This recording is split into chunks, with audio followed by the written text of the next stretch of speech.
2024년도 성탄절을 앞두고 한 목사님, 병상에 계시는 목사님을 찾아뵌 적이 있습니다. 그분에게서 목회를 배웠던 분들 같이 좀 가자 해서 몇 가정이 함께 목사님 댁을 방문을 했습니다. 몇 번 병상에 계셔서 몇 번 찾아뵈려고 전화를 했더니 아무래도 누워 계시는 당신 모습을 보여주기가 그래서인지 거절을 하셨습니다. 다음에 와. 그러더니 학교로 전화를 주셨습니다. 김 총장, 한번 내려와. 그래서 학교 일정을 급하게 정리를 하고서 목사님들에게 부랴부랴 전화해갖고 내려간 걸음이었습니다. 아마 목사님께서는 마지막인 것으로 예견을 하셨기 때문이었던지 한 가정씩 부부에 들어오라고 했습니다. 목사님은 물론 안방에 침대에 누워 계셨고요.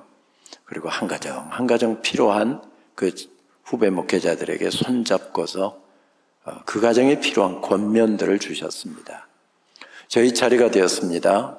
김 총장, 타협 못하는 강직한 성격 때문에 총장하느라고 고생 많지. 하나님께서 도와주실 거야. 이 소중한 사역 마지막까지 잘 감당해. 그리고 저희 손을 잡고 하시는데 이게 마지막 말씀이라고 느껴지니까 저희 부부 손을 잡고 말씀하시는데 눈물이 팽 돌았습니다. 이렇게 한 가정 유언과 같은 말씀을 쭉 전하시더니 이제 다 차례가 돼서 아무래도 제가 선임이라 예배를 인도해야 될 것 같아서 우리 목사님들 부부 같이 안방으로 모이자고, 그래서 예배를 드리려고 준비하고 목사님들, 사모님들이 마지막 들어오기를 기다리고 있는데 목사님께서 한 목사님을 보시더니 툭 이렇게 뱉으시는 겁니다. 손 목사, 찬송 한 장 해. 그 목사님은 이태리까지 가서 성악을 공부하고 오셨고 성악가로 활동하면서 대학에서 가르치고 활동하는 그런 목사님이었습니다. 갑자기 예배드리려고 준비하고 나오는데 갑자기 목사님이 찬송하라고 하니 무슨 찬송을 할까 망설이면서 바로 찬송을 시작을 못 하더라고요. 그래서 옆에서 제가 지켜보다가 손 목사님, 고 목사님이 좋아하시는 찬송이 있잖아요. 내일 일은 난 몰라요. 그거 하세요. 그랬더니 그거면 좋겠습니다 하고서 폼을 잡고서 웅장한 목소리로 찬송을 시작하는데 정말 찬송에 웅장했습니다. 그런데 문제는 찬송을 하다가 그분이 오랜만에 부르는 찬양이었고 갑자기 부탁을 받은 탓인지 찬양을 하다가 가사를 잊어버렸습니다. 옆에서 그것을 지켜보다가 물론 반주도 없었으니까 제가 찬송 가사를 기억하고 있어서 찬송을 이어갔습니다. 그렇게 함께 찬송을 합창을 하고서 찬송을 딱 끝냈는데 목사님께서 그 목사님을 빤히 눈에 힘이 좀 들어가갖고 바라보시면서 한마디를 하시는데 그것이 우리 모두에게 주는 유언과 같은 말씀이었습니다. 손 목사, 뭘 하든지 똑바로 해. 유언의 말씀이었습니다. 그때 불렀던 찬송가사 우리가 잘 아는 내용이지요. 내일 일은 난 몰라요. 하루하루 살아요. 불행이나 요행함도 내 뜻대로 못해요.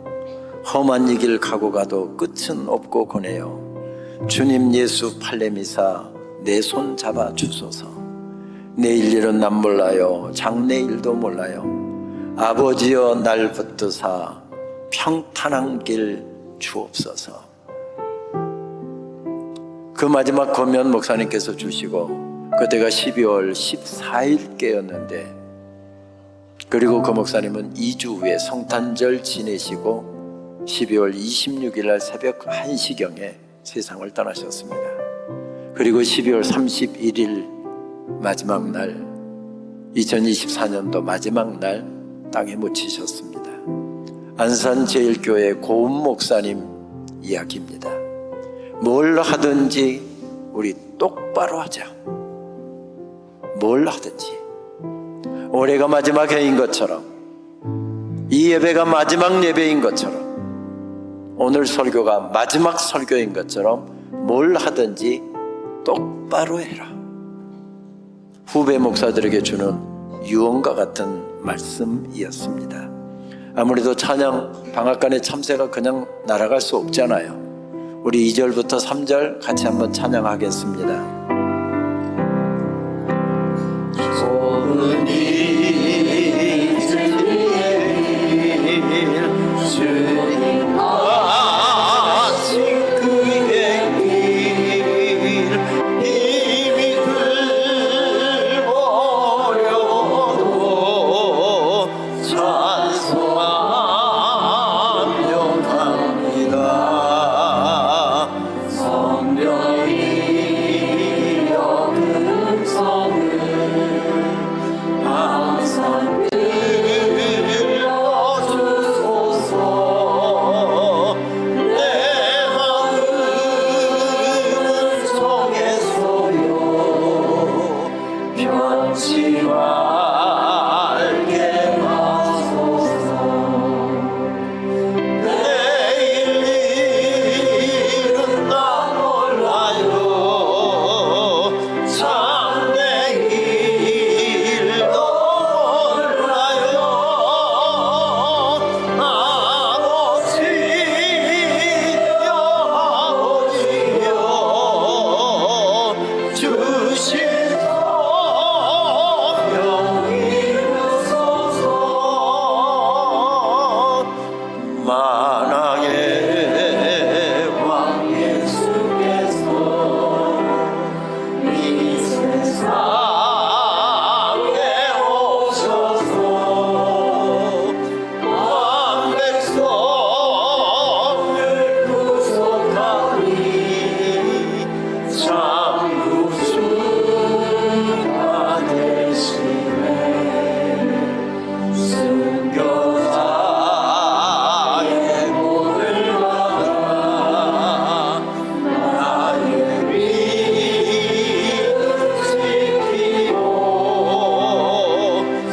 순교자의 시간 따라 네 오름을 전하세.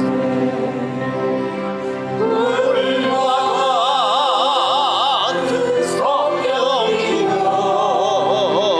내 맘에 항상 계셔. 천국 가는 그날까지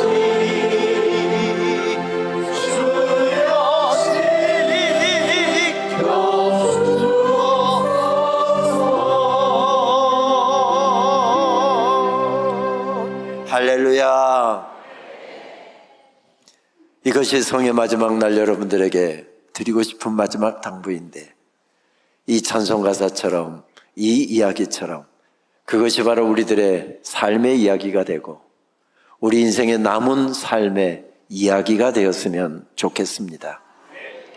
목사님은 젊은 날에 폐병 말기 진단을 받고 죽음의 문턱에 서 있다가 24시간 찬양하다가 하나님께서 어루만지심이 있어서 깨끗하게 고침받고 목회자의 길을 걷게 되었습니다. 그러나 연약함은 늘 있어서 주일날 예배 설교하시다가 갑자기 그렇게 부탁합니다. 김 목사 나와서 찬송 한 장 인도해. 찬송 나와서 막 제가 나오면서 찬송 찾아서 찬송 인도하면은 찬송 시작되면 바로 화장실로 달려가십니다. 저 같으면 설교하다 말고 화장실이 마려워갖고 화장실 갔다 왔으니 교인들한테 창피해갖고 고개도 못 들 것 같은데 들어오셔서 당당하게 이렇게 이야기합니다. 우리 인생길 살아가면서 두 곳에서 부르면 안 갈 수가 없어요. 첫째, 우리 주님께서 천국에서 부르면 가야 되고, 두 번째, 화장실에서 부르면 바로 달려가야 됩니다. 그 거룩한 부르심 받고 지금 다녀왔습니다. 2002년도 암 말기 진단을 받고 삼성의료원에서 15시간 수술을 받으셨습니다. 그리고 이번 달이 마지막이다. 올해가 마지막이다. 말기암과 투병하면서 그렇게 힘겹게 인생을 살면서 주일날 안 부르면 주일날 저녁에 부르고, 주일날 저녁에 안 부르면 월요일날 새벽에 부르고, 월요일날 새벽에 안 부르시면 수요일 날 부르시고, 수요일 날 혹시 깜빡해서 놓치면 금요일 날 금요 기도회 하다가 이 찬송을 꼭 부르셨습니다. 내일 일은 난 몰라요. 하루하루 살아요. 이것이 마지막 예배다. 이것이 마지막 설교다. 항상 그 마음으로 사셨습니다. 2002년도 5월 13일로 제가 기억하는데 삼성의료원 중환자실에서 저를 찾는다고 저 수업하고 있는데 막 학교에 전화가 수십 번 왔다는 거예요. 강의 마치고 나오니까 막 안산제일교회 고 목사님이 찾는다고 빨리 병원으로 오랍니다. 직원들이 막 여러 명이 와서 그 전원을 전하는 거예요. 삼성의료원 중환자실 어제 15시간 수술 마치고 그 점심시간에 가까스로 첫 면회가 허락되었는데 30분 면회하는데 사모님 먼저 들어가세요 하고 사모님 15분 쓰고 15분 남겨놓고 제가 들어갔더니 제 손 잡고 그렇게 이야기하시는 거예요. 김 교수, 어렵게 공부해서 모교의 교수 됐는데 목사가 모시실 영광스러워 주님의 교회 섬기는 거잖아. 내 목회는 여기까지인 것 같아. 와서 지금 10만 세대가 입주를 시작했는데 와서 이 목회 이어가. 저는 또 건방지게 그 소리 듣고 기도해 보겠습니다. 이래야 목사다운 건데 그 자리에서 바로 목사님께 저도 직격반을 알렸습니다. 목사님, 그 목회 제 목회 아닙니다. 그건 목사님 목회입니다. 목사님 암 초기 아니에요. 암 말기예요. 목회직 내려놓고 어떻게 그 목회 이어가시려고요? 이 암 이기시려고요? 목사님 다시 살아나셔갖고 교인들에게 여러분들이 기도해 주셔서 내가 이렇게 살아났다고 간증하셔야 되는데 목회직 내려놓고 어떻게 그 암하고 이기시려고요? 저 기도 안 하겠습니다. 목사님이 다시 사셔서 이어가셔야 할 목회입니다. 2018년도에 안산제일교회 집회 인도하러 갔더니 한 번도 이야기를 안 하셨는데 저한테 싸가지 없는 새끼, 내가 너를 다시는 안 보려고 했다. 교인들한테 강사가 이제 설교하기 직전인데 그런 말씀을 하시더라고요. 그 어간에는 저한테 이제 나는 천국 간다. 이제 끝이다. 라고 생각하다가 후배 목사한테 깊이 기도하고 이야기했더니 목사님 기도해 보겠습니다. 이야기도 안 하고 바로 직격탄을 날리는데 살아야 되겠구나 하는 생각 그때 가지셨다고 저한테는 김 교수 고마워 그러놓고 나서 교인들 앞에서는 저를 싸가지 없는 새끼 내가 너를 다시 안 봐버리려고 했는데 그런 말씀을 하시더라고요. 무슨 이야기입니까? 내일 일은 난 몰라요. 하루하루 살아요. 여러분 다음 주 여러분의 주일 아닙니다. 저에게도 그 주일이 허락될지 안 될지는 내가 결정 못합니다. 오늘 다행히 집회를 끝나서 하나님께서 봐주시면 집회 끝까지는 제가 설교할 수 있을 것 같은데 내일 아침에 제가 차 끌고 내려와서 운전해 가야 되는데 제가 오늘 밤 숙소에서 자다가 심장 멈춰버리면 오늘 저녁이 마지막 예배입니다. 저 원치 않습니다. 내일 아내하고 서울 안전하게 돌아가기를 원합니다. 그러나 제 원함과는 상관없이 언젠가는 그 마지막 순간이 우리에게 오는데 그것이 다음 주일일지 이번 주일일지 아무도 모르고 살아간다는 것입니다. 그래서 오늘이 마지막 예배인 것처럼 마지막 섬기는 것처럼 마지막 찬양하는 것처럼 마지막 기도 드리는 것처럼 그렇게 우리 주님 섬겨가자. 그게 첫사랑의 정열로 다시 일어서는 것이고 살아가는 것이다. 그 말씀입니다. 어떻게 살아야 될지 오늘 역대기하를 통해서 주시는 말씀, 우리 말씀으로 나가도록 하겠습니다. 어떤 사람이 평생 다니던 직장을 퇴직을 하고 받은 퇴직금, 그동안에 모아놓은 이 돈들, 저축들을 다 털어갖고 저쪽 강 건너 신도시의 어느 아파트 단지의 상가에다가 중국집을 개원한 사람이 있었답니다. 음식 잘하기로 소문난 주방장도 영입을 했습니다. 그리고 전단지도 만들어서 이것저것 다 붙였습니다. 알바 학생, 배달할 알바 학생도 구했습니다. 그리고 개업을 시작했습니다. 이제 처음 시작하니까 만족할 정도는 아니지만 그래도 주문 전화도 오고 손님들도 가끔 찾아오고 했습니다. 짜장면 한 그릇 배달 주문이 와도 정성껏 준비해서 주문해 주셔서 감사합니다. 정말 그 마음으로 정성껏 준비해서 배달하고 다음에도 또 이용해 주십시오. 그렇게 정성껏 배달하고는 했답니다. 그런데 어느 날 짜장면 한 그릇 배달이 배달 주문이 와서 배달을 막 하고 돌아왔는데 전화벨이 또 울리더랍니다. 할렐루야, 또 주문 전화구나. 너무 감사해서 무슨 중국집입니다 하고 전화를 받았더니 저쪽에서 날카로운 소리가 들려오는데 수화기를 잠깐 뗄 정도로 날카로운 소리가 들려왔습니다. 이야기인즉슨 음식을 도대체 어떻게 준비했길래 짜장면에서 바둑알이 나와요 하는 소리였습니다. 아까 옆에서 어린아들이 바둑알 가지고 장난치는 것을 보았는데 아마 제가 짜장면 준비해 놓고 랩 씌워서 배달하려고 그 랩 가지로 들어간 사이 거기다 쑤셔 넣은 것 같습니다. 우리 아들이 장난질 쳤습니다. 이렇게 변명할 수 있습니까? 동네 장사인데요. 이제 막 개업했는데요. 뭐라고 설명을 해야 되겠는데 딱히 설명할 말이 떠오르지 않고 머리가 하얘져서 한참을 수화기를 들고 서 있었답니다. 깊은 숨을 들이마시더니 사장이 드디어 이렇게 설명을 했습니다. 축하합니다. 탕수육 한 그릇 당첨되셨습니다. 그 중국집 지금도 잘 되고 있다고 하는 소문입니다. 참 기발하잖아요. 기발한 대처입니다. 작은 가게 사장을 하든 큰 회사의 회장을 하든 큰 조직의 리더가 되든 작은 조직의 리더가 되든 리더가 된다라고 하는 것이 어려운 이유가 어려움에 직면했을 때, 어떤 위기 국면에 직면했을 때 적절하게 대처해야 된다라고 하는 것이었습니다. 저도 학교에서 27년 봉직하면서 메인 학교에 중요한 보직들도 했고요. 그 일들을 했지만 여러 보직들을 하는 것하고는 또 달랐던 게 총장이 되었을 때 매일매일 부딪혀오는 해결해야 될, 또 제가 결단해야 될 많은 문제들 속에서 살아가야 한다고 하는 것이었습니다. 그렇습니다. 리더가 된다고 하는 것이 어려운 이유는 바로 이것 때문에 그렇습니다. 오늘 역대하 20장에서 만나는 여호사밧 왕도 지금 국가적인 위기 상황 가운데 놓여 있었습니다. 남한국 유다의 4대 왕이었죠. 35살의 왕에 등극해서 25년 동안 통치했던 바로 그런 왕이었습니다. 그런데 지금 위기 상황이 닥쳐왔습니다. 아버지 와사 왕이 온 나라의 우상을 제거하고 하나님만 섬기기로 작정했고 그렇게 아름답게 통치했고 아들도 아버지의 신앙을 이어받아서 믿음으로 지금 모든 일들을 수행하고 있는데 그렇게 되면 어려운 일이 없습니까? 어려운 일이 있습니다. 신앙생활 열심히 하면 암병도 피해가고 어려운 재난들은 다 피해갑니까? 그랬으면 좋겠지만 신앙생활 해도 고난의 문제는 피해가지가 않습니다.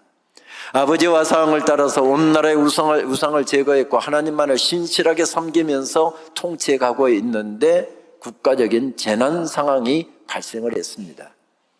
위기 상황을 대처해야 되겠는데 아무리 어려운 문제를 할지라도 내가 대처할 능력이 있고 해결할 돌파구가 있으면 괜찮습니다. 그런데 해결할 방도가 없는 문제도 있다는 사실입니다. 어떤 문제였습니까? 모압과 암몬과 마온과 에돔 이 족속들이 연합군을 대부분 이스라엘의 갈릴리 호수가 있고 그 물이 흘러내리는 것이 바로 요단강이잖아요. 그 사해 바다로 흘러가는데 워낙 호수가 커서 바다라고 이야기하지만 사실은 큰 호수입니다. 그 남쪽에 사는 부족들인데 아랍 부족들하고 결성을 해서 연합군을 형성하고 지금 엥게디라고 하는 지역이 사해 중간 정도에 있는 부분인데 거기서부터 시작을 해서 유다 구릉지대를 따라서 지금 예루살렘 성을 향해서 진격 공격해 오고 있었답니다. 이런 상황이었습니다. 적군의 숫자가 몇 명이었는지 성경은 정확하게 말씀하지 않습니다. 그런데 그 소식을 듣고 여호사밧이 심히 두려워하였다라고 하는 그 말씀만 보아도 대적할 수 없는 큰 군대가 지금 공격에 오고 있었음은 분명해 보입니다. 전쟁이 일어나면 나가서 싸우는 방법도 있고요. 외교력을 총동원하여서 협상하는 방법도 있습니다. 그도 저도 안 된다고 한다면 그냥 항복하고 노예로 살겠다 이렇게 하면 목숨만은 보존할 수가 있습니다. 어려운 전쟁이 발발했는데 여호사밧 왕이 어떻게 대처했답니까? 순발력 있게 대처했던 내용이 무엇이었답니까? 모든 나라에 금식령을 선포한 것이었답니다. 그의 재위 기간에 처음으로 선포한 금식령이었습니다. 왕권 시대에 국가적인 재난이 임하게 되면 온 나라의 금식을 선포하기도 하고요. 더 심각한 문제인 경우에는 짐승들까지도 금식을 시키는 이런 금식령이 종종 발표됐는데 여호사밧 제2시대에 처음으로 발표한 바로 금식 선포였습니다. 성경은 이 광경을 이렇게 우리들에게 전합니다. 두려움에 사로잡힌 여호사밧이 기도했다. 그는 하나님께 나아가 도움을 구하고 온 나라에 금식령을 내렸다. 유다는 한 마음으로 하나님의 도우심을 구했다. 유다 온 성읍에서 백성이 나와 하나님께 기도했다. 이렇게 말씀합니다. 국가적인 재난 상황에 처해서 모든 백성들이 지금 두려움에 떨고 있는데 금식령을 선포하고 하나님께 나아가 기도했답니다. 지도자가 그렇게 결정을 내리고 기도라고 하는 방법을 선택을 했는데 백성들이 한 마음이 되어서 금식하고 함께 나와서 기도했답니다. 여러분, 교회가 큰 교회든 작은 규모의 교회든 우리 성도들이 하나님 앞에서 한 마음이 된다는 것. 무엇에 한 마음입니까? 하나님께서 원하시는 것, 하나님께서 기뻐하시는 것에 한 마음이 된다고 한다면 그것은 예배의 능력이 나타나고 말씀의 능력이 나타나고 하나님의 권세가 나타나고 하나님의 일하심이 나타나게 될 것입니다. 바로 지도자가 결단을 하고 기도하기 시작했는데 백성들이 나와서 한 마음으로 기도하기 시작했답니다. 온 백성이 온 성읍이 한 마음으로 하나님께 나와 도우심을 구했답니다. 어떻게 그들은 이렇게 한 마음이 되었을까요? 20절 이하의 말씀에도 보게 되면 동일한 모습이 나타납니다. 제가 21절 말씀 봉독합니다. 백성과 더불어 의논하고 노래하는 자들을 택하여 거룩한 예복을 입히고 군대 앞에서 행진하며 여호와를 찬송하여 이르기를 여호와께 감사하세 그의 인자하심이 영원하도다 하게 하였더니. 지금 무슨 말씀이죠? 유다 고령지대를 따라서 적군이 계속해서 공격해 왔는데 이제 한 2시간 있으면 예루살렘 성에 당도하게 된답니다. 성문을 굳게 닫고 성을 지키면서 방어하는 방법도 있지만 여호사밧이 나가서 싸우는 방책을 취한 것 같습니다. 그래서 이제 군대를 편성하고 나가야 되는데 뭘 했답니까? 오늘 보니까 우리 영주제일교회 찬양팀 지난 4월 동안 뜨겁게 찬양을 인도해 주셔서 얼마나 집회가 충만했는지 모릅니다. 그러니까 모르기는 몰라도 영주제일교회에서 제일 그래도 잘생긴 사람들, 찬양도 잘하는 사람들, 이런 분들을 뽑은 것 같은데 우리 아무래도 박수를 한번 해줘야 될 것 같습니다. 정말 수고하셨습니다. 그런데요, 이렇게 박수를 드린 이유가 있습니다. 참 수고하셨는데 목사님 가셔서 우리 성가대 가운 우리 숫자들 한 10번만 가져오시고요. 여러분들이 나가셔서 이제 성가대 가운 입고 제일 앞에 서는 겁니다. 쉬운 말로 하면 여러분들이 총알바지가 되는 겁니다. 지금 그 이야기입니다. 이렇게 말씀드려도 목사님 지금 가운 가지러 뛰어가시려고 하고 저분들 보니까 얼굴들이 다 감사합니다 하는 표정이세요. 뭘 모르시니까 지금 저러시는 거예요. 총알바지라니까요. 제일 먼저 화살이 날아오면 가슴에 맞고 목에 맞고 머리에 맞고 화살바지가 되는 거라니까요. 찬송 가사는 딱 한 가지예요. 여호와께 감사하세 그의 인자하심이 영원함이로다. 목사님 외우실 수 있겠죠? 이 찬양 계속 이 찬양만 계속 하시면서 앞으로 나가는 거예요. 얼마나 불안할까요? 그런데 한 마음이 되었답니다. 군대에서 혹시 장교로 지내신 분들 아마 경험하셨을 텐데 저도 소대장 마치고 참모 생활하고 중대장 생활을 하게 되는데 예비사단이다 보니까 굉장히 많은 훈련들이 있었습니다. 훈련하면 그냥 훈련하는가요? 아닙니다. 전부 다 측정관들이 와서 지금 어떻게 전쟁 준비하고 어떻게 침투하고 어떻게 작전을 펼치고 대대장부터 모든 병사들까지 다 평가합니다. 이거 부대 평가가 되는 겁니다. 대대 ATT부터 연대 RCT, 사단 기동훈련, 그리고 팀 스피릿 훈련까지 얼마나 많은 훈련을 했는지, 작은 훈련부터 큰 훈련까지 하게 되면 작전 명령이 대대에 하달됩니다. 작전 명령이 하달되게 되면 중대장들, 참모들 다 모아놓고 작전 회의를 합니다. S1부터 S4까지 있죠. S1 정보 참모가 지금 적의 근황은 어떻고 우리의 상황은 어떻고 지금 정보 참모가 상황에 대한 이야기를 합니다. 그러면 작전 참모가 작전 계획을 발표합니다. 인사 참모가 이 전쟁, 이 작전을 수행하려고 하는데 우리 부대는 지금 인원이 어떻고 사기는 어떻고 이런 보고를 합니다. 마지막에 군수 참모가 이 작전을 수행하기 위해서 탄약은, 포탄은 얼마나 있고 병사들 먹을 양식은 얼마나 있고 이거 보고를 합니다. 이 보고를 듣고서 대대장이 작전 계획을 수립을 해서 작전 명령을 하달을 합니다. 일중대장, 너는 750고지를 탈환하고 마지막 목표인 1500고지로 너 그쪽에 가서 탈환을 해야 되는데, 탈환을 했으면 750고지부터 조명탄으로 탈환했다라고 하는 신호를 보내라. 첫 번째는 무슨 색깔, 두 번째는 무슨 색깔. 이중대장, 삼중대장, 그리고 다 작전 명령이 하달됩니다. 그것으로 끝납니까? 아닙니다. 지도 펴놓고 열중대장, 너 750고지 어디로 가는 줄 알겠지? 야간 공격이야? 혼동하면 안 돼? 그것으로 끝납니까?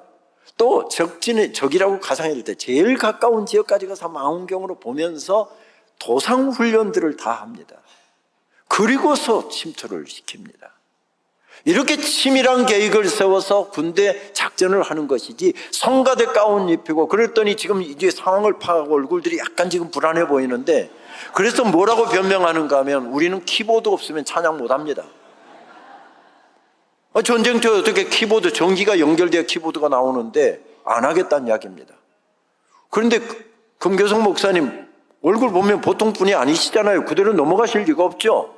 금교성 목사님이 나타나더니, 야, 이 목사 가서 저번 작년 수련회 할 때 쓰려고 우리 창고에 배터리 있잖아, 그거 가져와. 배터리 연결해 하니까 키보드가 소리가 잘 납니다. 그래서 청년 두 사람이 갖고 양쪽에서 들게 하고, 한 사람은 배터리 들고 가면서 반주하고, 그리고 찬양대를 앞세우게 합니다. 여러분, 이게 좋은 작전이라고 생각됩니까? 아까 중국집 사장처럼 순발력 있게 정말 지혜롭게 대처했다고 생각이 되십니까? 그렇지 않습니다. 그런데 그들이 한마음이 되었답니다. 한마음이 되었다. 어떻게 한마음이 되었을까요? 성경을 보게 되면 이렇게 말씀합니다. 15절 말씀입니다. 온 유다와 예루살렘 주민과 여호사밧 왕이여 들을지어다. 여호와께서 이같이 너희에게 말씀하시기를, 너희는 이 큰 무리로 말미암아 두려워하거나 놀라지 말라. 이 전쟁은 너희에게 속한 것이 아니요 하나님께 속한 것이니라. 전쟁에 이제 나가려고 하는데, 적군이 가까이 와서 전쟁에 나가려고 하는데 하나님께서 선지자를 통해서 이 말씀을 들려주셨답니다. 하나님께서 말씀을 주셨습니다. 말씀을 먹습니다. 말씀을 머리끝, 발끝, 손끝에, 세포 끝에서 말씀이 춤추게 만듭니다. 그리고 그 말씀을 신뢰하여서 이렇게 그들이 한 마음이 되었고, 하나님을 신뢰하기 때문에 믿음으로 걸어가고 있었답니다. 여호사밧 왕은 어렸을 적 아버지 아사 왕이 국가적인 재난 가운데 처했을 때 어떻게 대처하는지를 보면서 자랐을지 모릅니다. 그 기록이 어디에 나옵니까? 역대하 14장 말씀에 나옵니다. 아직 태어나지 않았을지 모르지만 할아버지 아비아가 어떻게 국가적인 재난 상황 가운데서 대처하고 그렇게 하나님 신뢰하면서 믿음으로 걸어갔더니, 할아버지가 제의하는 동안에 어떻게 이 나라의 민족에게 하나님께서 행하셨는지를 선명하게 보여주시는 말씀을 읽었고 아버지에게 드렸을지 모릅니다. 그 기록이 역대하 13장 말씀에 나옵니다. 그러니까 적어도 여호사밧 왕은 가문에 흐르는 믿음의 DNA가 있었습니다. 삶이 어려우면 내 힘으로 어찌할 수 없으면 전적으로 하나님 신뢰하기, 하나님 의지하기, 내 삶이 힘들수록 어려울수록 하나님께로 더 나아가기, 이것이 그 가문에 흐르는 신앙의 DNA였답니다. 그래서 그 신앙의 DNA 붙잡고 믿음으로 걸어가고 있는데 하나님께서 말씀을 주셨습니다. 말씀을 붙잡고 믿음으로 걸어가고 있는 모습을 이렇게 설명하고 있습니다. 내 생각과 내 지혜를 의지하지 않고 내 계획과 내가 원하는 것을 의지하지 않고 하나님께서 이렇게 말씀하셨기 때문에 그 말씀 붙잡고 어려움 가운데서 걸어나가는 것, 성경은 이것을 가리켜서 믿음이라고 이렇게 칭합니다. 2001년도 미국의 맨하탄에 있는 세계무역센터가 탈취된 항공기의 공격을 받고 무너지는 대참사가 발생을 했습니다. 미국의 경제뿐만 아니라 세계 경제를 움직이고 있는 센터와 같은 곳이 무너져 내렸습니다. 사실 보스턴에서 비행기 3대가 탈취됐는데 이 비행기는 가장 미국에서 먼 곳으로 가는 곳, 샌프란시스코나 시애틀과 같은 그런 먼 거리를 가는 비행기를 3대를 탈취했습니다. 왜 그랬을까요? 항공유가 가득 찬 비행기를 탈취한 겁니다. 항공유가 많을수록 폭발력이 더 강하게 달 거 아닙니까? 세 곳에 타겟이 지정했습니다. 경제의 중심지인 세계무역센터, 군사의 중심지인 펜타곤, 정치의 중심지인 그게 두 곳으로 추정을 하는데 백악관 혹은 국회의사당, 그렇게 많이 떨어진 곳이 아니거든요. 한 700~800m 정도 떨어진 곳이거든요. 그러니까 바로 비행기 3대가 탈취가 되었는데 한 대는 성공을 해서 저렇게 비행기가 폭발을 하니까 그 열에 철근이 녹아내리면서 불타다가 한꺼번에 주저앉은 것입니다. 펜타곤 앞에 떨어졌지만은 다행스럽게 그 비행기는 펜타곤 건물을 들이받지 않아서 큰 사고는, 큰 인명피해는 일어나지 않았습니다. 한 대 비행기였는데 필라델피아 상공을 날았다는 이야기는 20~30분 있으면 백악관에 도착하는 바로 그 거리입니다. 거기서 용감한 시민 한 사람이 바로 이 비행기 탈취범들하고 격투가 벌어졌습니다. 그때 300여 명의 모든 사람들, 남자들이 일어나서 막 함께 합세를 해갖고 대결투가 일어난 그 어간에 필라델피아 들판에 그 3번째 비행기는 떨어졌습니다. 그래서 백악관 혹은 국회의사당이 공격을 피하게 된 것입니다. 그때 뉴욕이라고 하는 도시는 세계에서 가장 큰 도시인데 그런 공격을 받고 깊은 우울증에 빠져 있었습니다. 맨하탄에 지성인들에게 복음을 전하기 위해서 오래전에 교회를 개척했던 리디머 장로교를 목회했던 팀 켈러 목사님, 그때 당시 이 교회에 출석하는 주일날 출석 인원이 5,000명 정도가 되었습니다. 한국에서는 5,000명 정도면 좀 되네 이렇게 이야기할지 모르지만 미국에서 5,000명이면 초메가급 교회입니다. 메가처치입니다.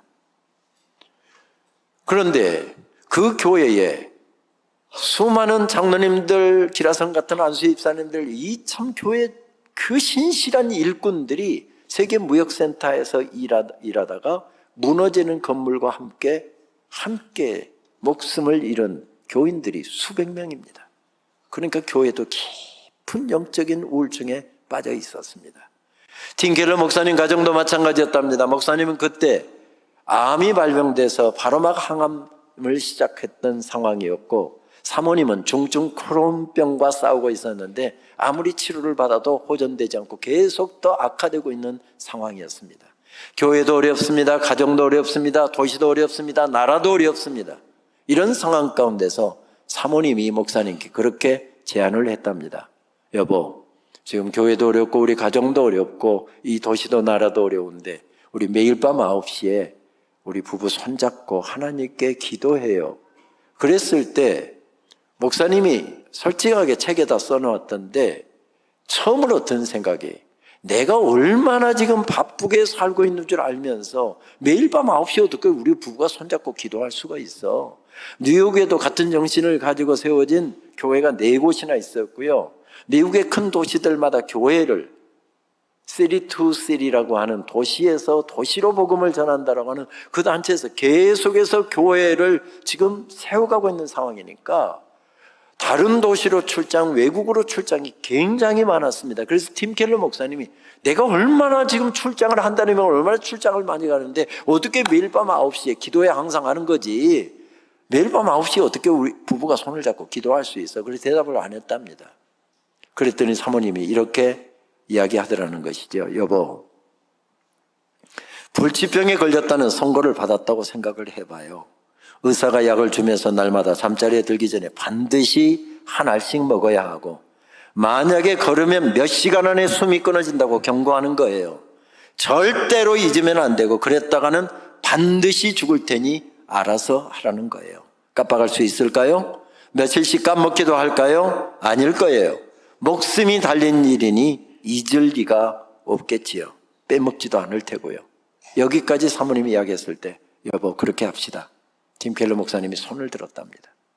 그리고 다른 도시로 다른 나라로 출장을 갈 때면 미국 동부 시간에 맞춰서 밤 9시에 전화를 연결해서 사모님과 양쪽에 수화기를 들고서 하나님 앞에 기도했답니다.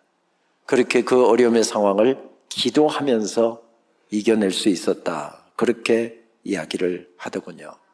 아시는 것처럼 팀 켈러 목사님은 세계적인 복음주의 지도자이고요.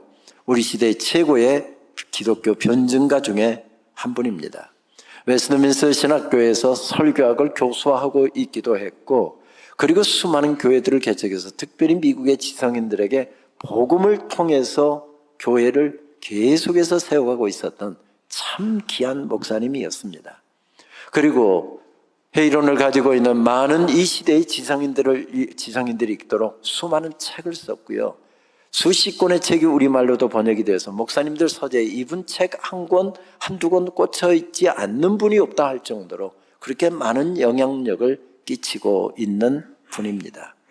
그런데 지난 2020년에 두 번째 암이 발병했습니다. 췌장암 말기 4기 진단이 떨어졌습니다.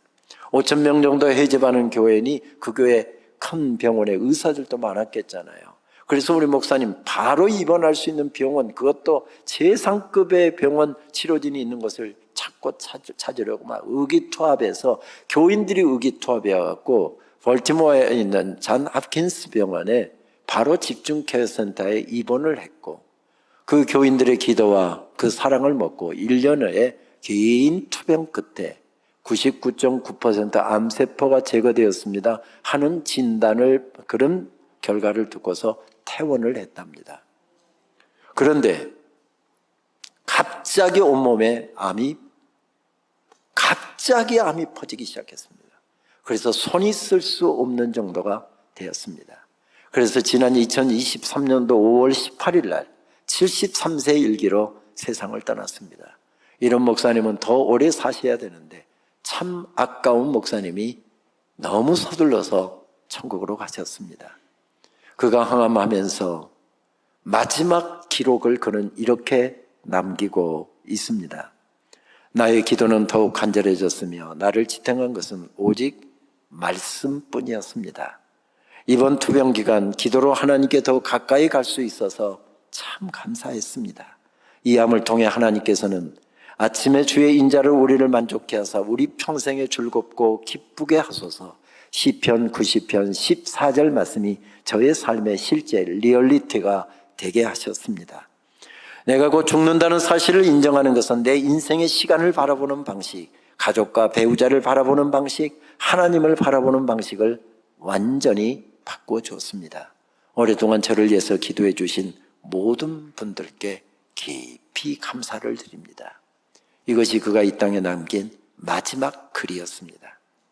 그리고 그도 이제 온몸에 암세포가 퍼져서 세상을 떠나야 되는 그런 순간이 왔을 때 사랑하는 가족들이 마지막 거친 호흡을 내쉬고 있는 그 목사님을 지키고 있었습니다. 그때 가족들의 손을 잡고 이 땅에서의 마지막 말을 이렇게 남기고 있습니다. 이 세상을 떠나는데 아쉬움은 없습니다. 조금도 없습니다. 주님을 정말 뵙고 싶습니다. 이제 날 천국으로 보내주세요. Send me home. Send me home. Send me home. 무슨 이야기죠? 어려움의 순간에도, 죽음의 자리에서도 믿음을 가지고, 믿음이 흔들리지 않고 믿음을 가지고 끝까지 믿음으로 걸었다는 이야기입니다. 우리 인생에는 왜 그렇게 어려운 일이 많은지요? 내가 원하는 대로 인생이 풀릴 때, 순탄할 때, 평탄할 때, 그때는 믿음으로 잘 사라집니다. 근데 삶이 어렵고 내 힘으로 어찌할 수 없는 어려운 문제가 진치고 있고 나를 공격하고 억울한 누명 뒤집어 쓰고 그렇게 힘들게 인생을 보낼 때면 믿음으로 사는 것이 결코 쉽지만은 않습니다. 마치 역대 20장에서 감당할 수 없는 대적들이 공격해 왔을 때 하나님만을 신뢰하면서 여호와께 감사하세 그의 인자심이 영원함이로다. 이 찬송 하나 붙잡고 활이 날아올 수 있고 창이 날아올 수 있고 총알이 날아올 수 있는데 정말 믿음으로 한 걸음 한 걸음 걸어간다는 것이 쉽지 않은 것처럼 우리들의 일상 속에서 믿음으로 살아간다라고 하는 것은 쉬운 일은 아닌 것 같습니다. 이렇게 해서 집회는 오늘 저녁으로 끝나게 되지만 이제 중요한 것은 집회를 하는 것이 중요한 게 아니라 집회를 끝난 다음이 중요하잖아요. 은혜를 받는 것이 중요하지 않고 예배를 드리는 것이 중요하지 않고 중요한 것은 은혜를 받은 다음이 중요하고 중요한 것은 예배를 드린 다음이 중요하고 찬송하는 것이 중요한 것이 아니라 그 찬송을 하나님께 내 고백으로 올려드렸다고 한다면 그 찬송 드린 후가 중요하잖아요. 왜요? 찬송한 대로 살아야 되니까, 은혜 받은 대로 살아야 되니까, 내가 결단한 대로 살아내야 되니까. 믿음으로 살아낸다라고 하는 것은 결코 쉬운 일은 아닌 것 같습니다. 어떻게 우리는 이 어려움의 순간 믿음으로 걸어갈 수 있을까요? 하나님께서 이스라엘 백성들을 구원하신 다음에 광야길로 인도하시는 이유가 그것이었다고 성경은 말씀합니다. 내가 이 어려움을 헤쳐나가는 것이 아니라 하나님께서 도와주셔서 우리는 이 길을 걸어갈 수 있게 될 것이다. 그러면 그 순간 그들은 하나님을 신뢰하는 훈련을 받고 있는 것입니다. 내가 하는 것이 아니라 내가 내 인생의 주인이 아니라 하나님께서 내 인생의 주인이십니다. 하나님이 우리 가정의 주인이십니다. 우리 자녀들의 주인이십니다. 우리 교회의 주인이십니다.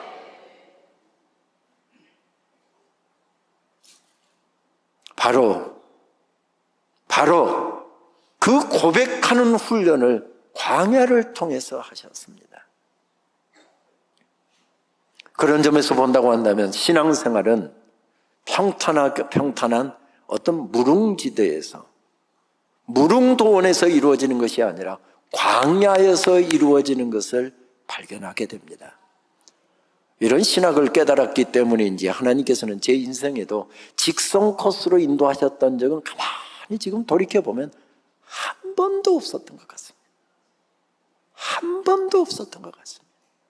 뺑뺑 돌리고요, 울게 만들고요, 금식하게 만들고요, 작정 기도하게 만들고요, 철야 기도하게 만들고요, 그렇게 뺑뺑뺑 돌리고 정신없이 울면서 하나님 앞에 부르짖고 그렇게 하다 보면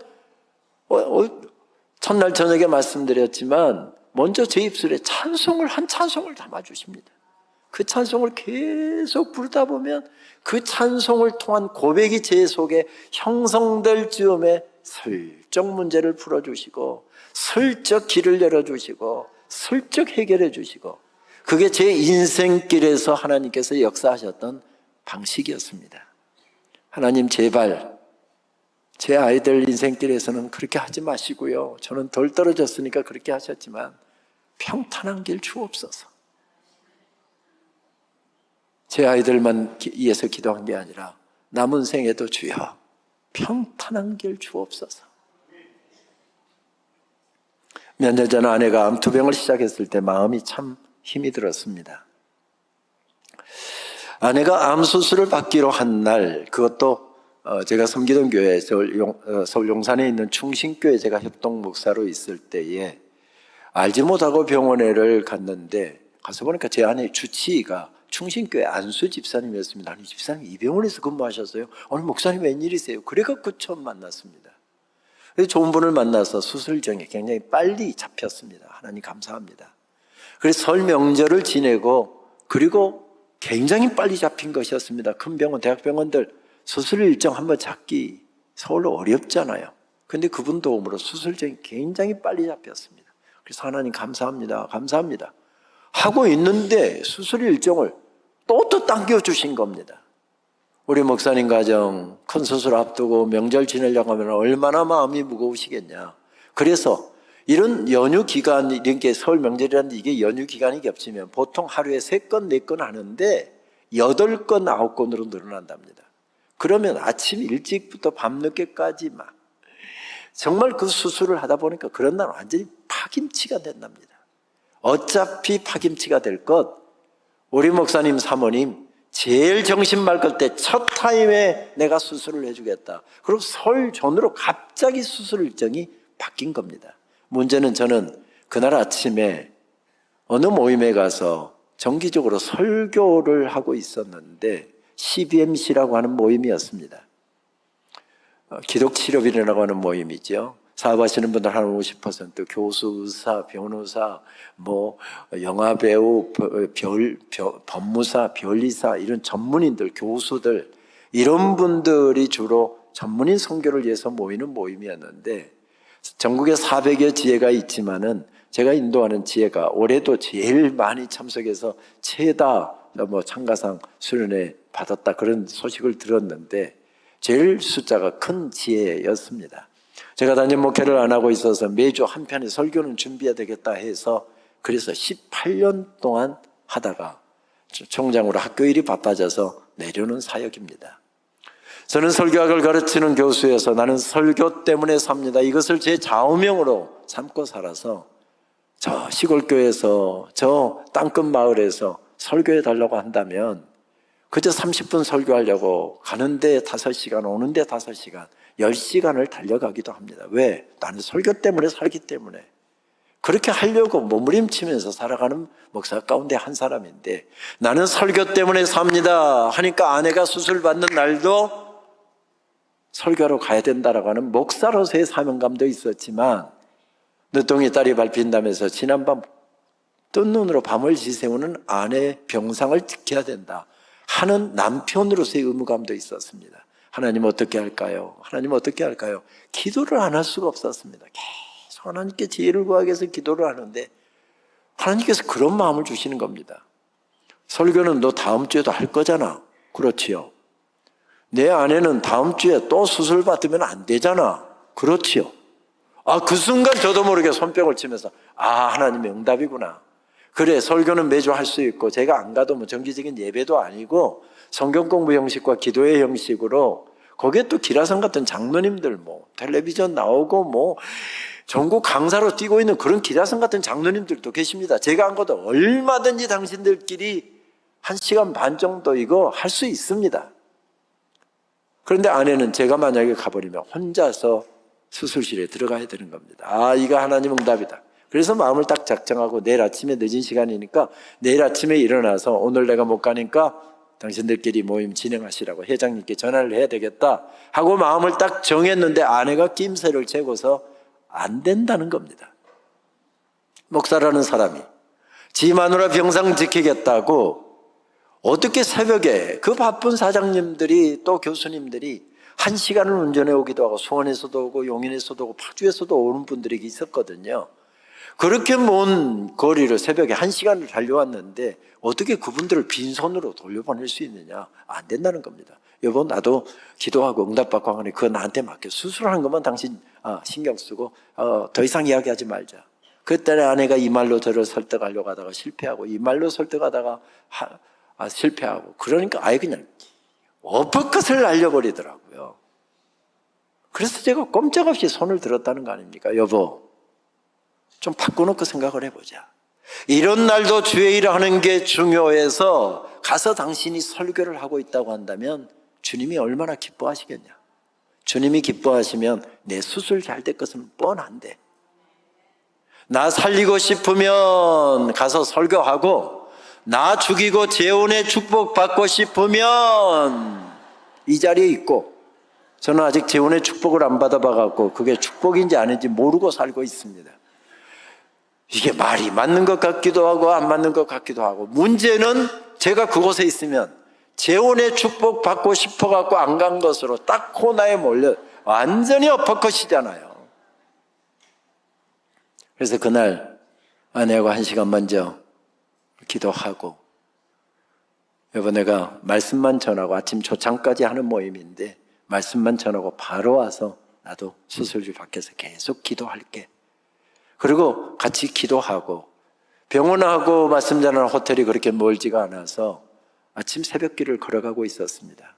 아침 6시 15분경 강남대로에는 1월 달이어서 차만 왔다 갔다 할 뿐 인적들은 거의 없었습니다. 그런데 왜 그렇게 마음이 불안한 겁니까?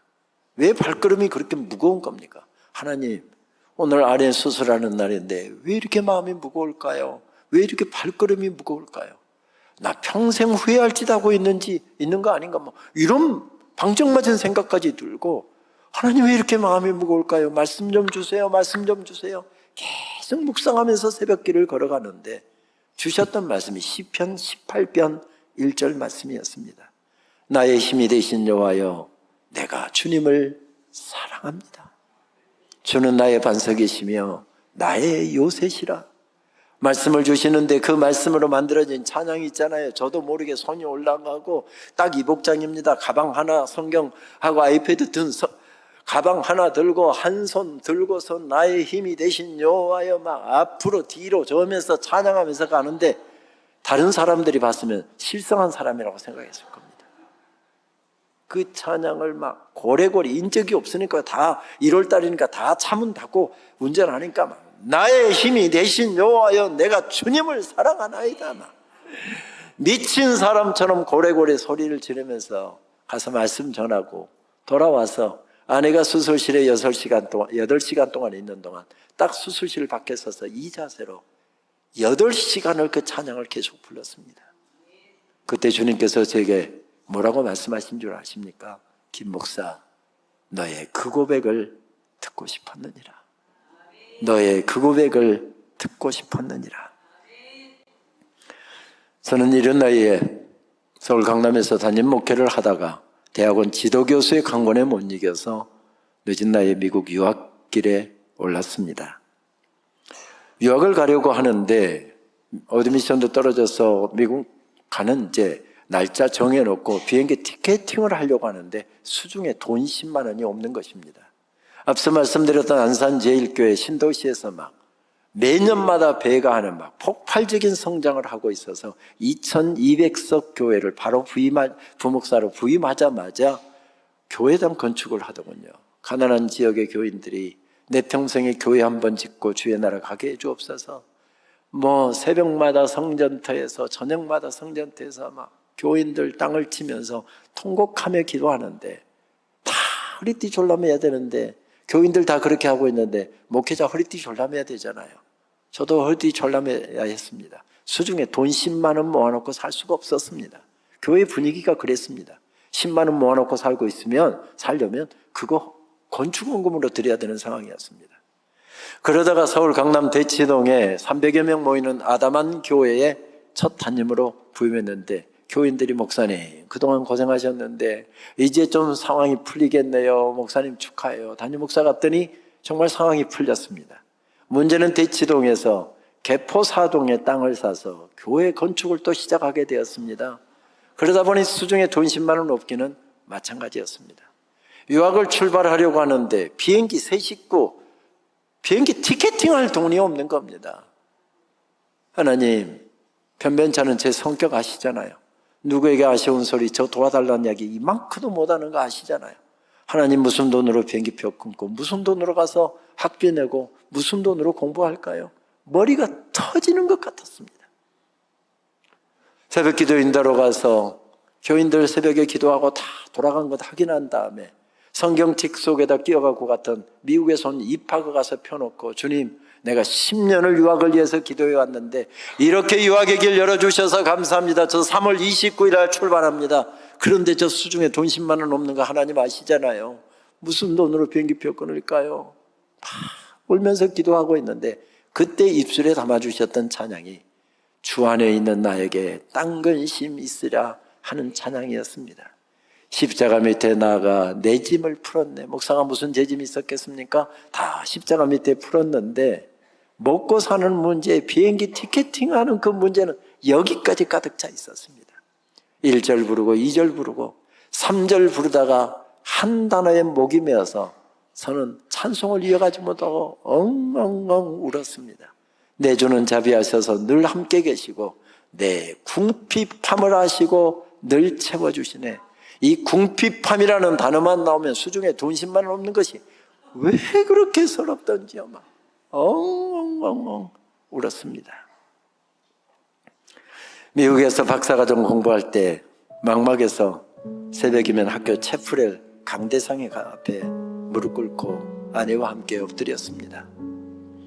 미국 신학교는 새벽 기도회도 없는데, 그리고 박사과정 공부하면서는 4시간 이상 잠을 자본 적이 없을 정도로 항상 잠이 부족했는데 새벽이면 학교 채플에 가서 손을 들었습니다. 그렇게 손 들고 새벽에 가서 1시간여 하나님 앞에 기도하고 돌아오면 알지도 못하는 미국 사람이 수표를 꺼내서 공부한다고 수고한다 많지 않지만 이거 장학금에 보태라 하면서 저에게 수표를 보내오는 막 미국 사람들이 있고요.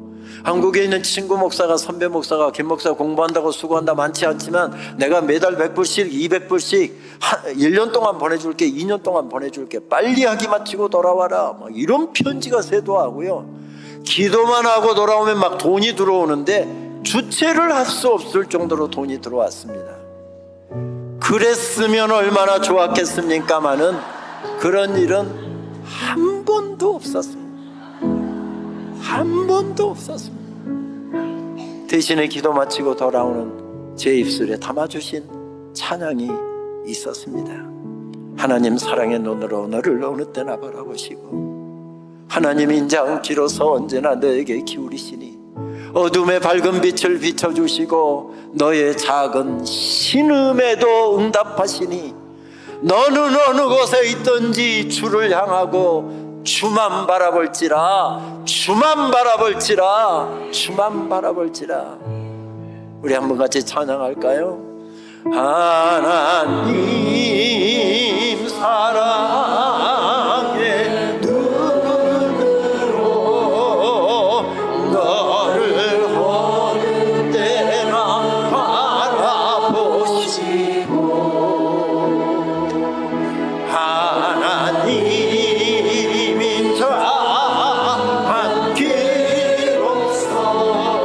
언제나 너에게 기울이시니 어둠의 밝은 빛을 비춰주시고 어둠의 밝은 빛을 비춰주시고 너의 작은 신음에도 응답하시니 신음에도 응답하시니 어느 곳에 주를 향하고 주만 바라볼지라. 한 번 더 고백하겠습니다. 두 손 들고 찬양할까요?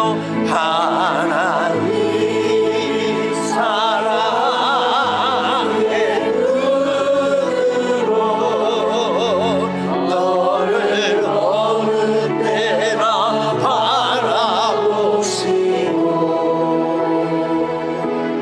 하나님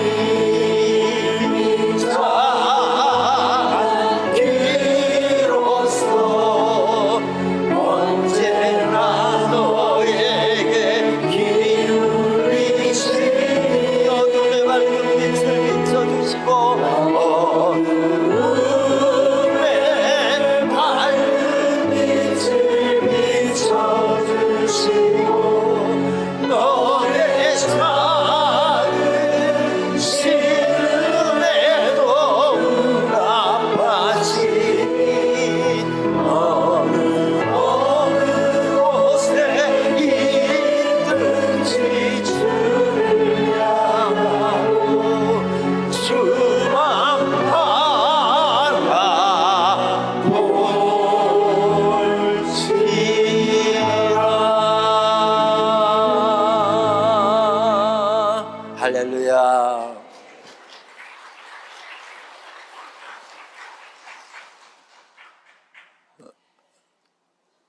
대학원 지도교수님이 유학을 독려한 다음에 제가 버지니아에서 박사 공부를 하는 동안에 미국에 3번을 비행기 타고 날아왔습니다. 제 지도교수들을 만나서 지금 한국에 폭발적인 부흥이 일어나서 신학교에도 MDB 한 학년에 장신대 MDB 한 학년에 300명이다. 복학생들까지 하면 MDB 학생들이 1000명이다. 근데 예배학과 설교학을 가르치는 교수가 나 1명밖에 안 된다. 너네들 한 학년에 50명씩 해갖고 150명밖에 전체 안 되는데 너희들은 교수가 3명이나 되지 않느냐. 김은영 목사 빨리 학위 마치고 와서 저희 학교에 교수할 수 있도록 도와달라. 막 저희 교수들 만나갖고 그렇게 부탁을 하고요. 막 저한테는 또 얼마나 세게 이야기하는지. 자네 1년 안에 끝내게. 만약에 못 끝내면 그 자리 없어지네. 그분 다녀가면 며칠은 밤잠이 오지 않을 정도로 그렇게 프레셔를, 압박을 주었습니다. 그래서 정말 같이 박사과정 함께 시작했던 사람들 가운데 제일 먼저 학위를 마치고서 귀국을 했는데, 그렇게 하면 모든 것이 다 순순히 풀릴 줄 알았습니다. 근데 모든 것이 다 뒤죽박죽이었습니다. 아니 심지어 그 교수님이 저를 강하게 끌고 있다는 것 때문에 저에게는 계속 불이익이 오는데요. 새벽마다 하나님 앞에 얼마나 울었는지 모릅니다. 하나님, 공부만 하고 오면 다 될 것 같았는데 이게 웬 상황입니까? 분노감에 사로잡혀서 하나님 앞에 새벽에 울면서 기도하는데, 그때 입술에 담아주셨던 찬양은 그것이었습니다. 하나님 한 번도 나를 실망시킨 적 없으시고 언제나 공평과 은혜로 나를 지키셨네. 오 신실하신 주, 내 너를 떠나지도 않으리라, 내 너를 버리지도 않으리라 약속하셨던 주님, 그 약속을 지키사 영원토록 나를 지키시리라 확신하네. 입술에 찬송을 담아주시는데요, 울면서 그 찬양을 막 계속 부르는데 마음에 분노가 빠져나가고요, 삶의 부조리한 현실 때문에 마음속에 막 섭섭함이 넘쳐나고 있었는데 그게 다 풀려났고요. 5년 전 학교 총장이라는 중책을 맡았을 때 첫날 말씀드렸던 것처럼 죽일 듯이 학교를 공격하고 저를 공격하는 사람들이 있었습니다. 마음속에 분노가 일어나고요, 하나님 앞에 섭섭함이 나타나고요. 말씀드렸던 것처럼 저는 평교수로 남으려고 해서 총장에 대한 생각 아예 마음도 안 가졌거든요. 권하던 사람이 있어도 나는 그 일을 싫다. 근데 학교가 어려워져서 정말 등 떠밀려서 저는 총장을 했거든요.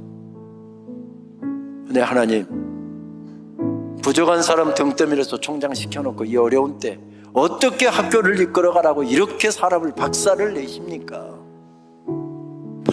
하나님 앞에 울면서 따지면서 기도하는데 담아주셨던 찬양이 은혜라고 하는 찬양이었습니다. 모든 것이 은혜,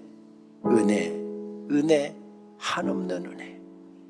내 삶에 당연한 건 하나도 없었던 것을 모든 것이 은혜였어.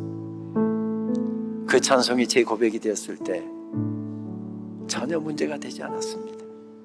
그렇게 제가 그 고백으로 믿음으로 굳건하게 섰을 때 하나님께서는 하나씩 풀어내기 시작했고, 마치 학교가 동성애 옹호하는 학교처럼 그렇게 매도하고 그 찌라시 신문에들 막 글 써대서 그거 퍼날르고 하는데, 총장 되고 나서 백방으로 뛰면서 이것들을 이야기하고 밝혔더니 학교가 평안해지면서 학생들 속에는 기도 운동이 일어나서 지금까지도 학생들의 기도 운동이 계속 이어지고 있습니다.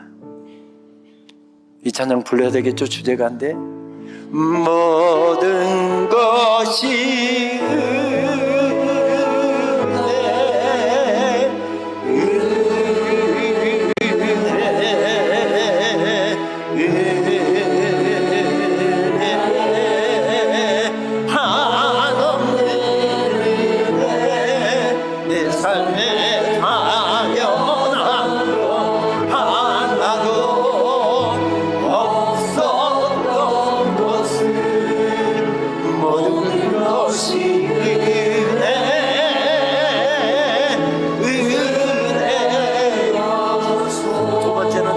하도록 하겠습니다. 모든 것이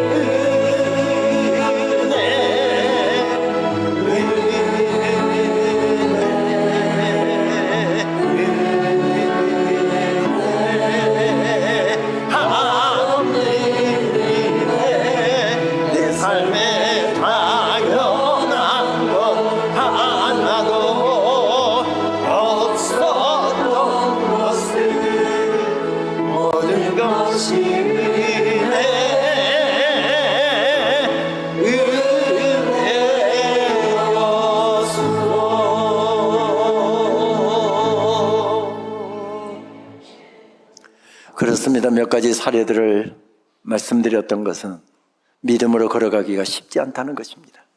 그러나 믿음으로 걸어갈 때, 하나님을 신뢰하면서 믿음으로 걸어갈 때 뜨거운 가슴, 처음 구원받았을 때, 처음 직분 받았을 때, 처음 은혜 받았을 때, 처음 성령 체험했을 때, 그때 그 뜨거움, 첫사랑의 정열로 너의 그 처음에 그 사랑 벌떡벌떡 일어나 그렇게 달려가는 곳에서 어려움도 있을 수 있고 답답한 일도 있을 수 있으나 승리케 하신다는 약속의 말씀입니다. 저는 미국 콜롬비아에서 공부할 때 월터 부르그만 박사님이라고 하는 세계적인 석학인 구약학자이면서 설교학자였던 분인데요, 그분을 지도교수로 모시는 행운을 누렸습니다. 저서만 거의 300여 권에 이를 정도로 정말 방대한 영역을 다루시는, 그래서 그의 신학의 스펙트럼은 굉장히 넓습니다. 70년대부터 그분의 책이 한국말로도 번역돼서 우리 목사님들 서재에 그분 책 한두 권 꽂혀 있지 않는 사람이 없다 할 정도로 그렇게 전 세계 많은 이 목회자들에게 영향을 끼치는 분입니다.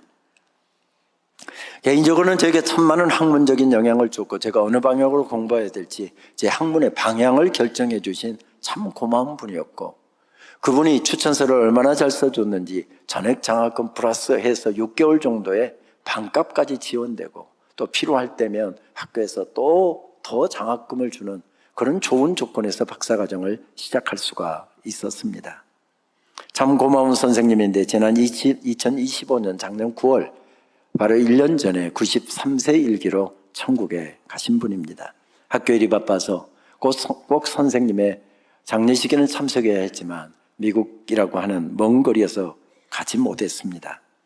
방대한 신학적 스펙트럼을 가지신 대단한 학자였지만 저에게 제일 영향을 주었던 그분의 신학의 한 분야는 영어로 이야기하면 윌더니스라고 하는 바로 모티프였습니다.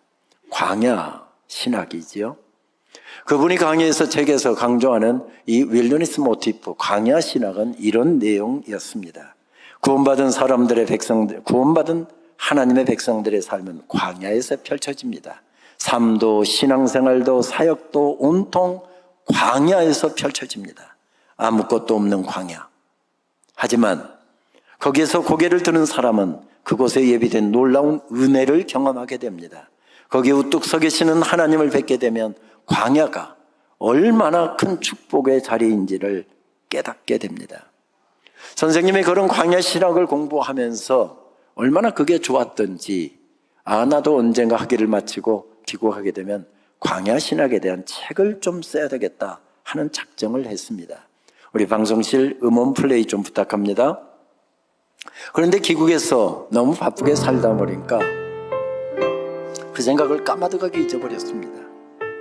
그런데 어느 때 어려움에 직면해 있을 때 하나님께서 입술에, 광야를 지내매라는 찬양이죠, 그 찬양을 입술에 담아주시는데 그 잃어버렸던 생각을 찬양하다가 떠올렸습니다. 왜 나를 깊은 어둠 속에 홀로 두시는지, 어두운 밤은 왜 그리 길었는지, 나를 고독하게, 나를 낮아지게 세상 어디도 기댈 곳이 없게 하셨네. 기댈 곳이 없게 하셨네. 광야에 서 있네.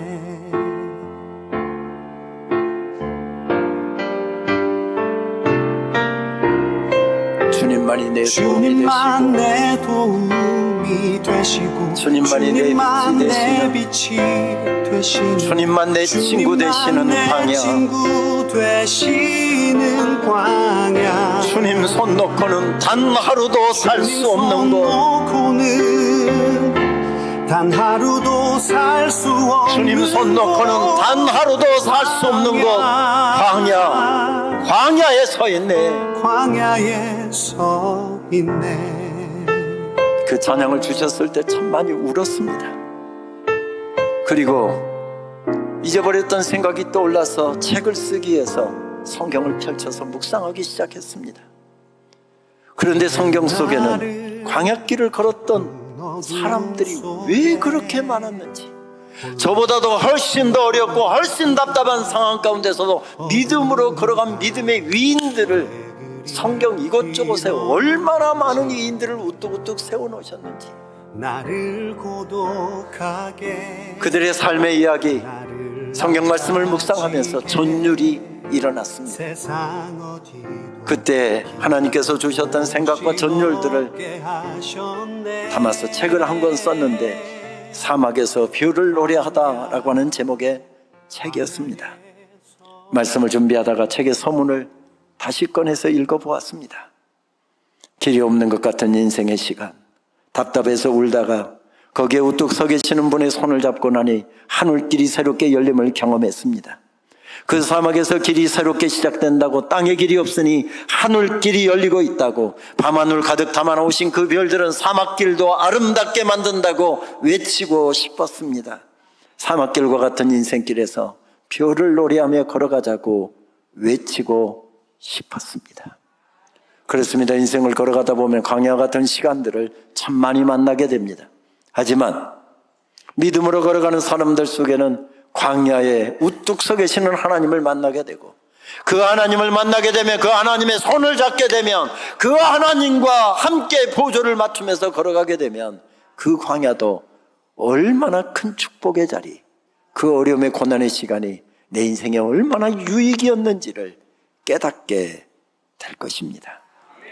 그렇습니다. 우리 앞에 놓여 있는 것은 이제 믿음으로 사는 것입니다. 새벽에도 어제 새벽에 잠깐 말씀드렸지만 2006년도 5월달 지병인 결핵성 뇌수막염 폐혈증 등으로 투병을 하다가 박영건 시인이 48살 젊은 나이로 세상을 떠났습니다. 시대를 아파하면서 시를 삶으로 써내려간 그런 시인이었지요. 소라 소라 푸른 소라의 원작자라고 소개를 했습니다. 그의 일주기에 맞춰서 출간된 6호 시집이죠. 별자리에 누워 흘러가다 라고 하는 제목의 시를 읽다 보면 몽골을 방문하여 쓴 시 서너 편이 거기에 실려 있습니다. 몽골 문인들하고 몽골을 한번 방문하기로 그렇게 약속을 했습니다. 그런데 갑자기 몸이 안 좋아져서 외국 여행을 할 수 없는 상황이 되었습니다. 어쩌면 이것이 마지막일 수도 있다는 생각이 들어서 그 아픈 몸을 이끌고 몽골에를 갔답니다. 5월달 몽골의 초원에 누웠는데 거기에 지천에 피어있는 야생화를 보면서 그 아름다운 세상을 보면서 감동을 했고, 초원에 누웠는데 밤하늘에 별들이 그렇게 많다는 사실을 발견하면서 쓴 시들이었습니다. 그 중에 한 편입니다. 이제 별이 돋아나리라. 인생의 마지막 스테이지, 죽음 앞에 서 있는데 이제 별이 돋아난답니다. 이제 별이 돋아나리라. 모든 길이 지워진 캄캄한 흑암에 나 별자리에 누워 환히 흘러가리라. 그는 실제로 이 시를 썼고 그리고 돌아와서 몇 주 후에 세상을 떠납니다. 죽음의 자리가 가까이 눈에 보이는 그 상황, 나는 별자리에 누워서 흘러가리라. 내 젊은 날에 허락하셨던 하나님의 은혜가 있었습니다. 그것도 꺼내니 별자리가 됩니다. 그리고 내 인생 힘들고 어려웠던 시간에 하나님께서 보여주셨던 은혜도 깨닫습니다. 결혼해서 이제 잠깐 새방에서부터 삶을 시작했는데 처음 시작부터 고난이 이어졌습니다. 그때 하나님 앞에 눈물로 기도할 때 보여주셨던 그 수많은 은혜의 사건들을 꺼내니 또 하나의 별자리가 됩니다. 이것을 연결하니 그 아름다운 별자리가 되더랍니다. 나의 어려움의 시간들 그 별자리에 누워서 흘러가리라. 여호사밧도 전쟁이 일어나서 어떻게 대처할 방도가 없었답니다. 그런데 하나님께서 우리 아버지 때 허락하셨던 은혜, 우리 할아버지 때 허락하셨던 은혜, 25년 동안 통치하는 동안 처음 시작했을 때 중간 부분에 지금 어려움 가운데 처했을 때 하나님께서 내 인생에 우리 가정에 우리 교회에 허락하셨던 그 수만 가지 은혜들을 떠올리며 그때 허락하셨던 은혜의 순간들을 꺼내서 함께 엮어가자. 아름다운 별자리가 되더랍니다. 여호사밧도 지금 다른 말씀이 아니라 나 별자리에 누워서 믿음의 별자리에 누워서 이 어려움의 순간을 흘러가리라. 그 고백이지요. 언젠가 무명의 프랑스 시인이 쓴 시를 읽은 적이 있습니다. 하나님께서 날 밀어내신다.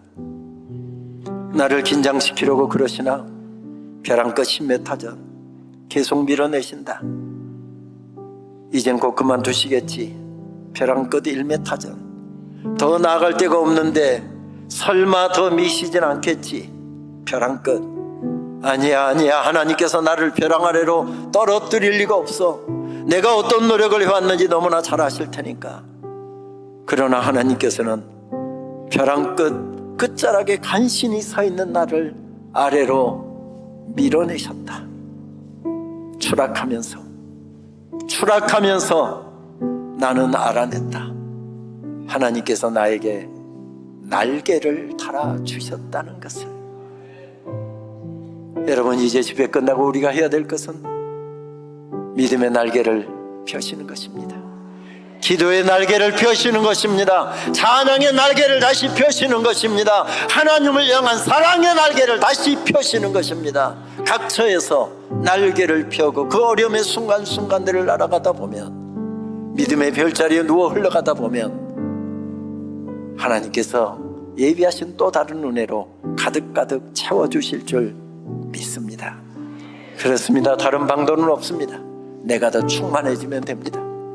내가 더 충만해지면 됩니다. 언젠가 800여 명 자발적으로 모여서 기도하는 모임에 말씀을 전하게 됐는데 사도행전 3장의 말씀이었습니다. 하나님, 어떻게 사도행전 3장에 그 우리 믿음의 선배들은 정말 죽이려고 달려드는 사람들의 세력이 가득가득한데 그렇게 그들은 충만하게 달려나갈 수 있었을까요?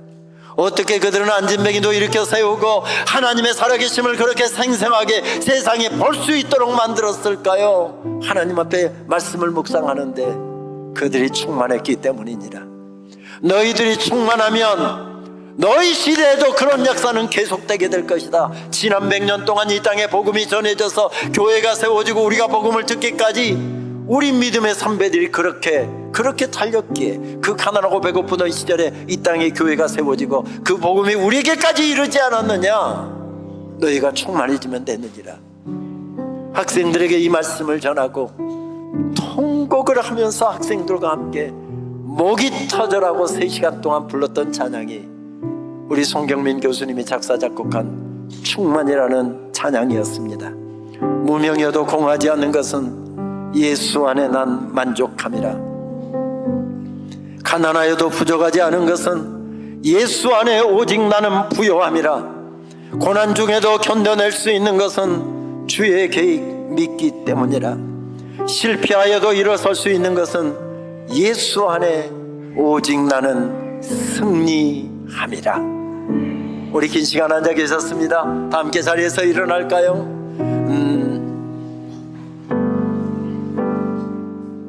난 예수로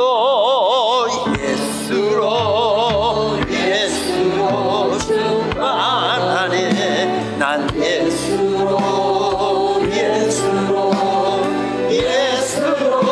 충만하네. 난 예수로 충만하네. 영원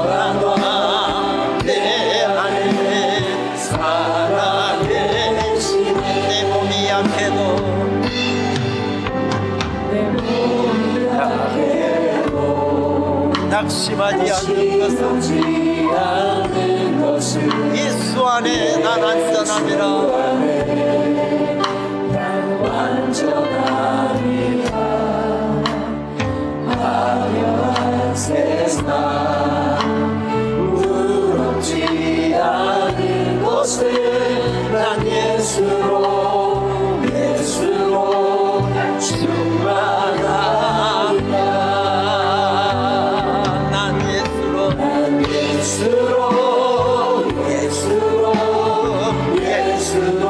충만해. 세상 모든 것들도 부럽지 않네. 난 예수로 충만해. 영원한 내 안에 살아계신 운명이어도 공허하지 않는 것은 공허하지 않은 것은 예수 안에 난 만족하리라. 가난하여도 부족하지 않은 것은 예수 안에 오직 나는 부요하리라. 손 높이 들고 난 예수로 충만해. 예수로 충만해.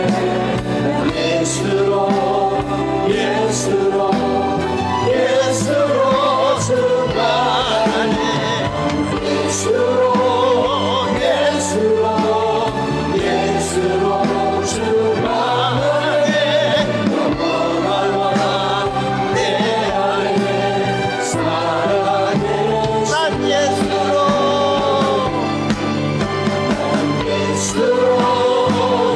충만해.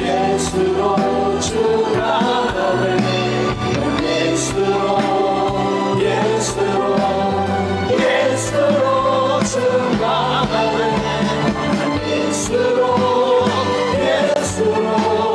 예수로 충만해. 영원한 내 안에 살아계시네.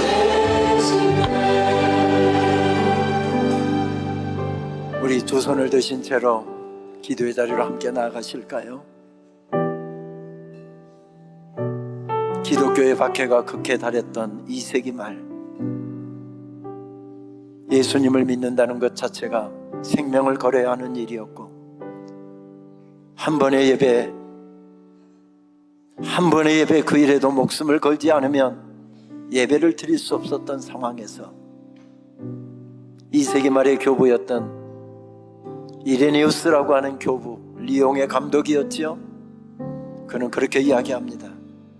살아있고 충만한 한 사람은 하나님의 영광이다. 살아있고 충만한 목사, 살아있고 충만한 장로, 하나님의 영광이랍니다. 살아있고 충만한 엄마, 살아있고 충만한 아빠, 하나님의 영광이랍니다. 주여, 내가 그 사람 되게 하여 주옵소서.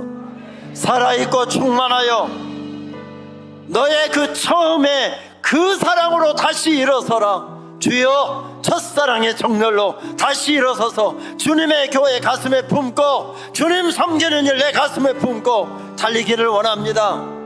주님으로 충만케 하여 주옵소서. 말씀으로 충만케 하여 주옵소서. 그들이 찬양으로 충만하여 나갔을 때 그 들판에서 승리의 역사가 일어났던 것처럼 하나님이 도시의 각 교회를 통해서 그런 예수 이름의 기적들이 나타나게 하여 주옵소서. 예수 이름의 능력이 나타나게 하여 주옵소서. 우리 가정에 나타나게 하여 주옵소서. 우리 교회 가운데 나타나게 하여 주옵소서. 주님 한번 크게 한번 부르시고 우리 통성으로 합심해서 기도하십니다. 주여, 아버지 하나님 감사합니다. 거룩한 두 손을 들어봅니다. 주님이 아니면 아무것도 할 수 없는 신의 간종들, 주님의 말씀을 들고 주님 앞에 기도하며 달려나갑니다. 사람, 그 사람은 하나님의 영광이라고 말씀하셨는데 주여 내가 그 사람 되게 하여 주시옵소서.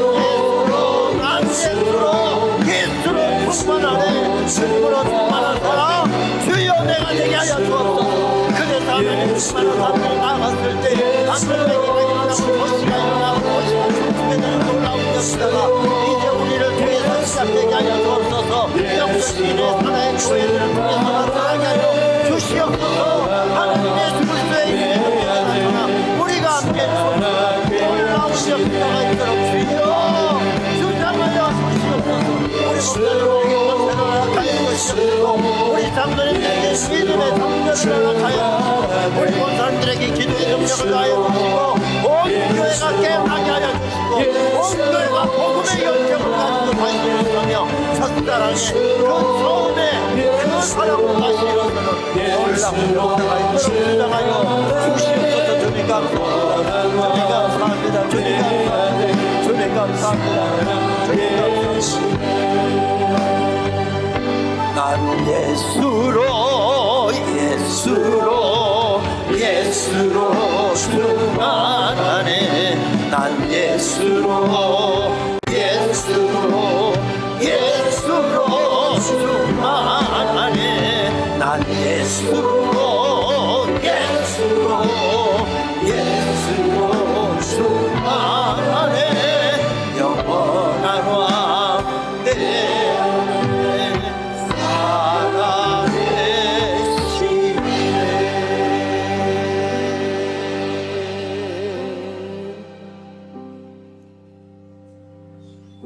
살아있고 충만한 한 사람, 그 사람은 하나님의 영광이다.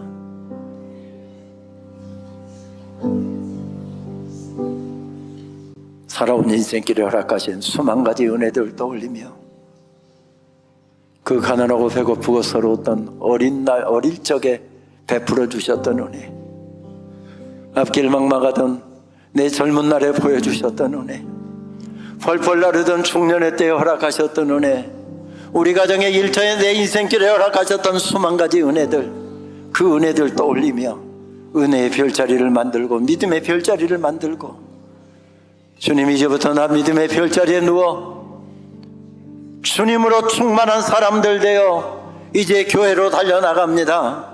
하나님, 우리가 함께 살아있고 충만한 사람 되어 도시가 춤추게 되게 하여 주시옵시고 예수님의 이름의 축복으로 이 도시가 벌떡벌떡 깨어나는 역사가 있게 하여 주시옵소서.